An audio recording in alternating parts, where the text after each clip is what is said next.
Shalom dan selamat pagi Bapak Ibu Saudara terkasih dalam Kristus. Kita kembali datang kepada Tuhan di hari ini. Bersama-sama kita memohonkan berkat-Nya lewat firman yang hendak kita baca dan kita renungkan. Mari kita berdoa terlebih dulu. Tuhan yang penuh kasih, terangi hati kami dan pikiran kami melalui firman-Mu hari ini. Ajar kami untuk menjadi pribadi yang lebih baik. Bukan karena kekuatan kami sendiri, tetapi karena kasih-Mu yang bekerja dalam diri kami. Bukalah mata kami untuk melihat kebutuhan di sekitar kami, dan bentuklah kami menjadi alat kasih-Mu. Dalam Yesus Kristus kami berdoa. Amin. 1 Yohanes 4 ayat 18 mengatakan, di dalam kasih tidak ada ketakutan. Kasih yang sempurna melenyapkan ketakutan. Bapak Ibu Saudara, kebaikan yang sejati tidak selalu muncul di waktu yang nyaman. Setuju ya? Bahkan seringkali ia datang dalam bentuk gangguan di tengah kesibukan kita. Nah, di dalam perumpamaan tentang orang Samaria yang baik hati, kita bisa temukan di Lukas 10 ayat 25-37. Yesus mengajarkan bahwa menjadi pribadi yang lebih baik berarti bersedia keluar dari zona nyaman, bersedia terganggu dan mengambil resiko demi menolong orang lain.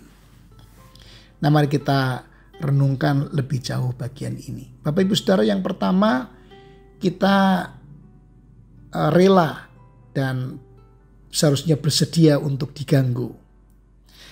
Kasih tidak berjalan sesuai jadwal kita. Ketika kita melihat orang yang terluka, itu bukan kebetulan. Tuhan menempatkan mereka di jalan kita untuk menguji apakah hati kita peka. Maukah kita berhenti memperhatikan dan bertindak seperti orang Samaria itu?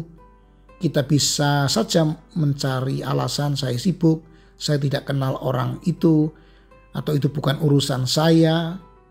Tetapi setiap alasan adalah peluang yang hilang untuk menjadi seperti Kristus. Saya ulangi, setiap alasan adalah peluang yang hilang untuk menjadi seperti Kristus. Jadi mari kita bersedia diganggu, walaupun diganggu itu tidak nyaman. Tapi ini cara Tuhan untuk kita mengalami satu kehidupan yang semakin menyerupai Kristus. Yang kedua, bersedia mengambil risiko. Ketakutan seringkali menghalangi kita untuk bertindak. Takut ditolak, takut salah langkah, bahkan takut akan luka batin kita sendiri terbuka kembali saat menolong orang lain. Bisa begitu. Ketika kita menolong orang lain, masalah yang dulu mungkin bisa timbul, melukai hati kita kembali. Oh, sangat mungkin. Namun Alkitab dengan jelas menyatakan, kasih yang sempurna melenyapkan ketakutan. 1 Yohanes 4 ayat 18. Kasih Kristus memampukan kita melampaui rasa takut itu. Kasih itulah yang mendorong kita untuk bertindak bukan karena berani, tapi karena percaya pada kuasa dan penyertaan Allah. Jadi bukan semata-mata kita ini orang hebat, orang yang punya kekuatan, punya keberanian yang luar biasa, tapi karena kita percaya kuasa dan penyertaan Allah di dalam tindakan-tindakan kita yang baik itu. Ini cara Tuhan untuk kita justru mengalami kuasa Allah melalui diri kita yang mau terus tunduk kepada pimpinannya, bukan pada keinginan kita. Bapak Ibu Saudara, menjadi orang yang lebih baik, kita tahu bukan soal moralitas tinggi atau citra baik, tapi soal hati yang rela dipakai oleh kasih Allah. Jadi ini bicara tentang hati kita.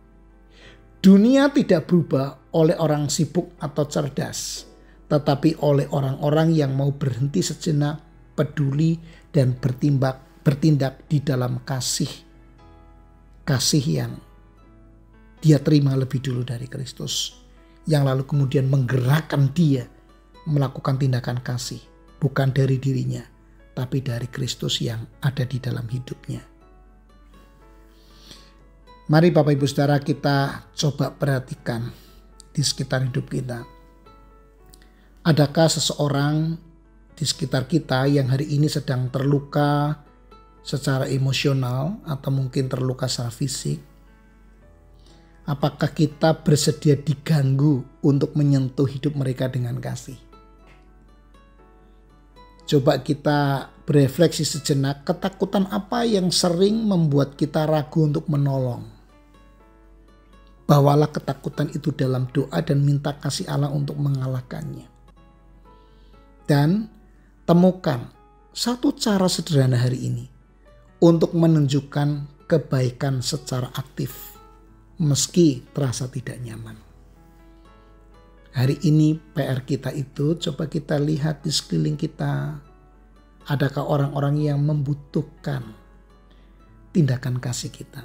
Kalau kita ada dalam ketakutan, bawalah ketakutan itu kepada Tuhan agar Tuhan mengalahkan ketakutan kita.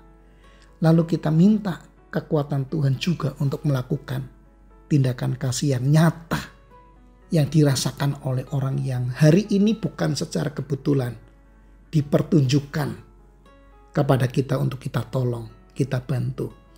Sehingga mereka bisa merasakan kasih Tuhan melalui bantuan kita. Mari kita berdoa. Tuhan, ajarlah kami untuk menjadi seperti Engkau yang tidak melewatkan mereka yang terluka. Tetapi hadir, berhenti, dan menyentuh dengan kasih. Berikan kami hati yang mau diganggu dan keberanian untuk mengambil risiko demi menolong sesama. Kami percaya kasih-Mu lebih besar daripada ketakutan kami. Pakailah hidup kami untuk menghadirkan kebaikan-Mu di dunia ini.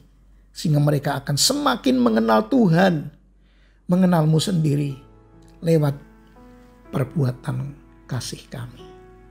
Dalam nama Yesus, Sang Kasih Sempurna, kami berdoa, haleluya, amin. Selamat beraktivitas, Tuhan Yesus memberkati kita semua.